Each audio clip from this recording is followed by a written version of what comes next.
घुस कर आते हैं, इनको आधार कार्ड दादा कौन देता है? नागरिक कहां के बने हैं? कहां के बने हैं? जितने बांग्लादेश से पकड़े गए 24 परगना जिले का आधार कार्ड और नागरिकता है मान्यवर। और ये जो आप आधार कार्ड इश्यू करते हो, वो आधार कार्ड लेकर, वो वोटर कार्ड लेकर ये दिल्ली तक आते हैं, आप उनको आधार कार्ड इश्यू न करो, आदमी क्या परिंदा भी पैर नहीं मार पाएगा। और दादा ये सब चीजें भी लंबे समय चलनी नहीं है।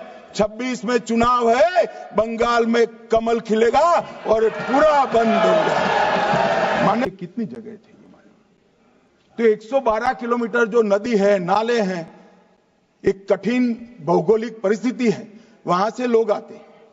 ये सवाल हमें करते हैं, अभी भी किया कि रोहिंग्या दिल्ली तक आ गए, आपके नाक के नीचे आया। मान्यवर, ये बांग्लादेशी घुसपैठिए हो या रोहिंग्याज हो जो घुस कर आते हैं, पहले असम से भी आते थे जब कांग्रेस की सरकार, अब बंगाल से आते हैं टीएमसी की सरकार, घुस कर आते हैं, इनको आधार कार्ड दादा कौन देता है? नागरिक कहां के बने हैं? कहां के बने हैं? जितने बांग्लादेश से पकड़े गए 24 परगना जिले का आधार कार्ड और नागरिकता है मान्यवर। और ये जो आप आधार कार्ड इश्यू करते हो, वो आधार कार्ड लेकर, वो वोटर कार्ड लेकर ये दिल्ली तक आते हैं, आप उनको आधार कार्ड इश्यू न करो, आदमी क्या परिंदा भी पैर नहीं मार पाएगा। और दादा ये सब चीजें भी लंबे समय चलनी नहीं है। 26 में चुनाव है, बंगाल में कमल खिलेगा और पूरा बंद होगा। मान्यवर मुझे भी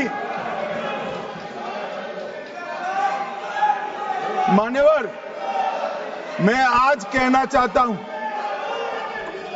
दिल्ली के चुनाव से मैं मौन रहा कि देश का सुरक्षा का प्रश्न है, तू मैं नहीं करना चाहिएगा। आज मौका भी है, दस्तूर भी है, इन्होंने सवाल उठाया, मैं बिल भी ये लेकर आया हूं, इसलिए मैंने देश की जनता को सत्य बताया है। ये 450 किलोमीटर जो आपकी कृपा से खुली रही है, वहीं से घुसपैठ है, वहीं नागरिक बनते हैं, वहीं आधार कार्ड बनाया जाता है और देश भर में फैल जाते हैं। मान्यवर,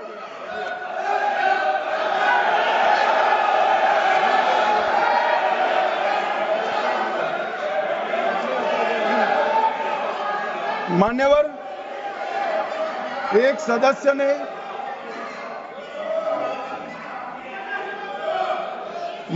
सदस्य ने मुद्दा उठाया कि पासपोर्ट रैंकिंग में 50वां नंबर है। मान्यवर, ऐसा कोई सरकारी सर्वे नहीं है, एक निजी एनजीओ ने सर्वे कर दिया है। अब मुझे ये समझ में नहीं आता, इंडी अलायंस के नेता जब से राहुल गांधी बने हैं, सरकार के अधिकृत डेटा की जगह वो एनजीओ का ही डेटा खंगालते हैं। कई बार तो भाषण भी एनजीओ का दिया हुआ करते थे मान्यवर, और कई बार छापा बगैर का संविधान भी लहरा देते हैं। मुझे मालूम नहीं है क्या हुआ है इस देश को। कनिमोजी जी ने कहा कि इतने सारे तमिल शरणार्थी आए हैं, इसके लिए भारत सरकार की नीति क्या है? बहुत अच्छा मुद्दा। मान्यवर, मेरा भी वो शरणार्थियों के लिए दिल इतना भी दुखता है जितना कनिमोजी का दुख। मगर उन्होंने कहा आपकी नीति क्या है? मैं नीति बताता हूं। 1986 से जो भारत सरकार का नीति है, और जब आप 10 साल यूपीए सरकार में थे, तब जो आपका नीति था वही हमारा नीति है। ये तो 74 से आए, अब 10 साल था, दयानिधि जी भी मंत्री थे, बालू जी भी मंत्री थे, कुछ नहीं किया। और हमें सवाल कर रहे हैं कि आपने क्या किया? भला आपने कर दिया होता तो हमारे लिए तो बारी ही नहीं आती। मान्यवर, तमिल शरणार्थियों की नीति में हमने फुल स्टॉप कॉमा का बदलाव नहीं किया है। जिस सरकार में डीएम के हिस्सेदार थी, वही नीति को हमने जस का तस अपनाने का काम किया है। अगर कुछ बदलाव करना है तो मुझे देखना, हम सोचेंगे। मान्यवर,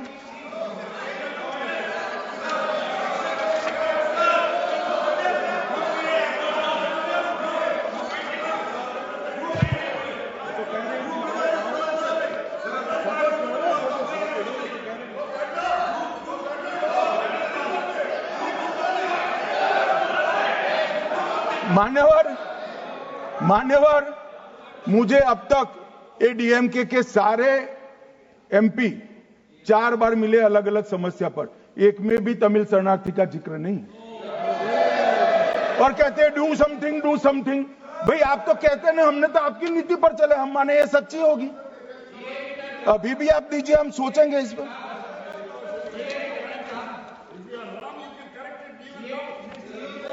मगर आपने रॉन्ग किया है, एक्सेप्ट करते हो ना?